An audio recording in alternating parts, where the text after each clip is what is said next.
Hello, hello, bonjour à tous, bienvenue sur ma chaîne YouTube Scrap de Patty08. Alors on se retrouve aujourd'hui pour une nouvelle vidéo embossage à chaud. Donc je vais tester avec vous, c'est une petite vidéo très rapide. Je teste avec vous donc une couleur, le rouge en l'occurrence, mais qui a comme indication dans la référence un petit T entre parenthèses, c'est-à-dire qu'elle est translucente. Donc translucide, transparente.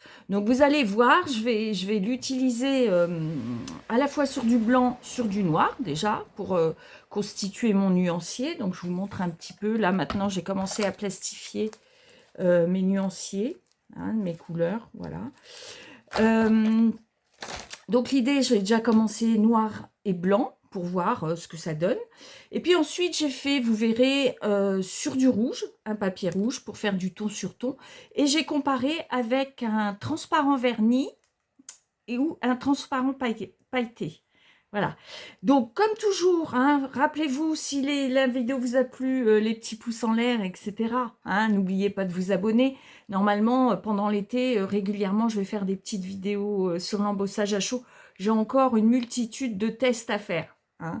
Voilà. Allez, on enchaîne sur la vidéo.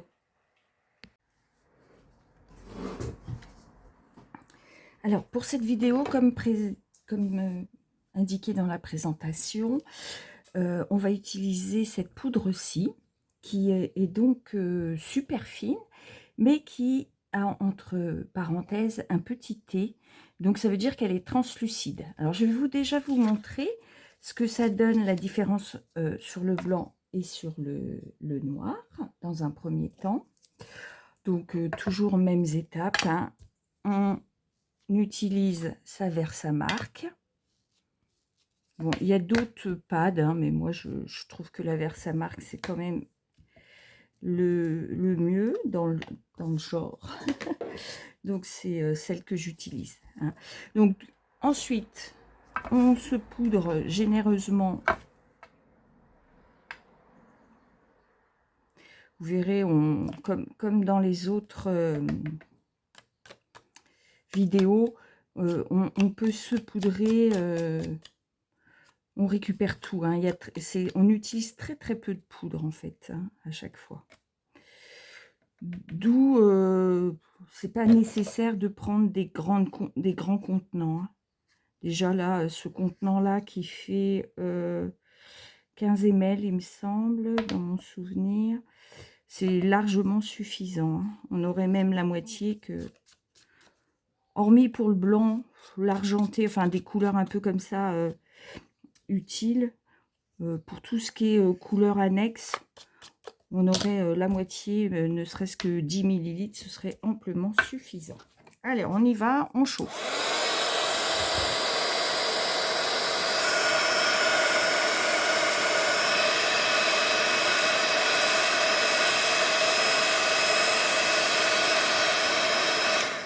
Donc vous voyez, on chauffe, sur le blanc ça donne ça, on voit quand la poudre se modifie. Alors sur le noir, vous allez voir ce que ça va faire. Voilà, donc comme elle est translucide, elle laisse apparaître la couleur en dessous. Alors, mon idée, c'était de l'utiliser, là on a du rouge, donc la base est un rouge, c'est de l'utiliser sur du rouge, voir ce que ça donne.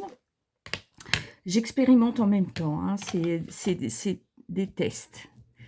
Voilà, donc Versamark, poudre, et on va voir ce que ça donne en ton sur ton, en fait, sur un papier rouge.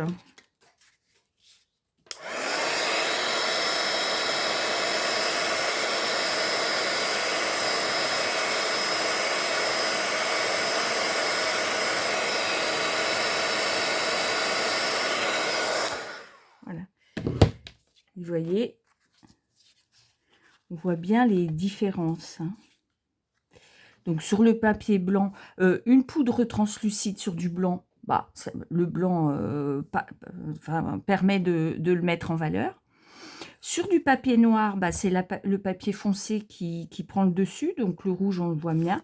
Après, en ton sur ton, le rouge est visible, voyez. Alors, ce qu'on va faire, c'est que là, je vais utiliser une poudre transparente. Et comme ça, on va pouvoir voir la différence. Ce qu'on obtient lorsque on utilise une poudre transparente vernie, par exemple. Voir s'il y a une différence entre un rouge translucide sur un papier rouge et un transparent verni. Alors, je vais vous prendre... Vous voyez, j'ai un transparent verni, là. Donc, on va tester ça. On va le mettre ici pour pouvoir comparer.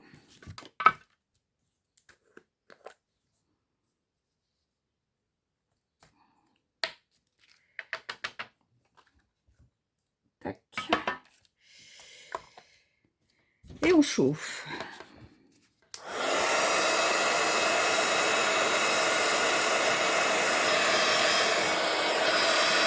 Voilà. Donc, vous voyez, là, il y a quand même une différence entre ce qu'on obtient ici et ce qu'on obtient là. Et je vais même faire une troisième tentative. Alors, j'enlève la poudre. Bon, si vous n'avez pas cet article-là, c'est pas indispensable. Une feuille de papier brouillon suffit. Hein. Alors, on va prendre, ça c'est de la transparente vernie, et bien la transparente pailletée. Allez, on y va. On verra, comme ça on a vraiment, on aura les trois usages.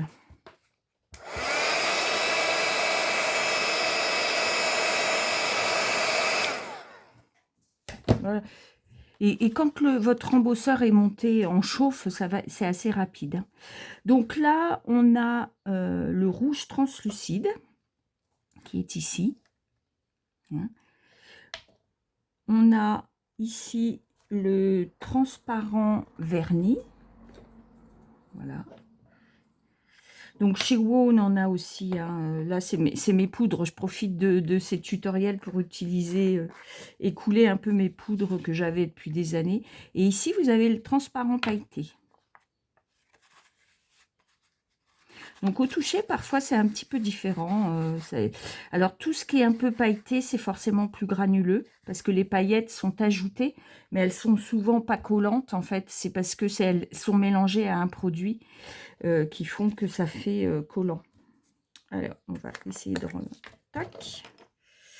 Voilà, donc là, c'était une petite vidéo test en direct avec vous sur les poudres donc WOW qui sont translucides. Si vous voulez que sur du noir, on voie bien la couleur, alors que je vous montre par exemple celle-ci, hein, le jaune sur le blanc et sur le noir, elle est bien voyante. Il faut que vous ayez entre parenthèses la lettre O pour opaque. Hein. Donc, voici. Alors, si la vidéo vous a apporté, a été intéressante pour vous, n'hésitez pas à mettre les petits pouces en l'air, à vous abonner pour avoir d'autres vidéos, être averti pour les autres vidéos. Sachez que je vais essayer d'en faire encore, hein, j'en ai déjà fait, c'est la 7e celle-ci, mais je vais au fil de mes expérimentations, je vais les filmer. Alors, c'est pas digne d'un Oscar ni d'un César, mais ça a le mérite d'être, j'ai testé pour vous les produits et on voit en direct les résultats. Voilà. Je vous souhaite à tous une bonne journée. À bientôt. Bye bye.